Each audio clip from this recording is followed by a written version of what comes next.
আসসালামু আলাইকুম। তো দীর্ঘ 15 থেকে 16টা দিন কষ্ট করার পর আজকে আমরা ফাইনালি আমাদের ভুট্টাগুলো বিক্রি করার জন্য নিয়ে যাচ্ছি। তো আমি, আমার বাবা এবং আমাদের এলাকার 2জন অটোওয়ালা ভুট্টাগুলো নিয়ে আসতেছে, আর আমি তাদেরকে একটু হালকা পাতলা সাহায্য করতেছি। তো আমি যেহেতু এত বড় বস্তা ধরতে পারবো না, তারপরেও ধরার চেষ্টা করি এবং আমি তাদেরকে একটু হালকা পাতলা সাহায্য করতেছি। আমার বাবা হালকা পাতলা সাহায্য করতেছে। তো আমরা ভুট্টাগুলো নিয়ে যাওয়ার পর ওখানে দেখলাম যে ওখানে শুধু বিহারিরাই ব্যবসা করে, যে ভুট্টাগুলো কেনে বিহারিরা। তো বিহারিরা দেখি তারা উর্দু মুর্দু বলে, আমি একটু হালকা পাতলা উর্দু বুঝি তাদের কথা।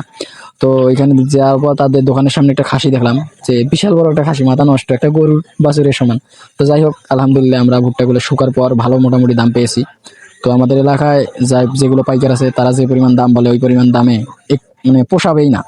আবাদ করে ওদেরকে যদি এই পরিমাণ দামে বিক্রি করে দেওয়া হয় তাহলে পোষাবে না।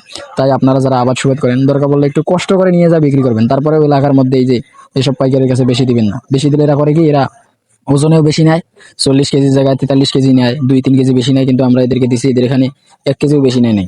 আমাদের ভুট্টা হয়েছে 1220 কেজির মতো, এরা খালি 11 কেজি বেশি নিছে ধলতা। আর এখানে যদি মনেই 3 কেজি করে নেয় তাহলে অনেক ভুট্টা নেবে।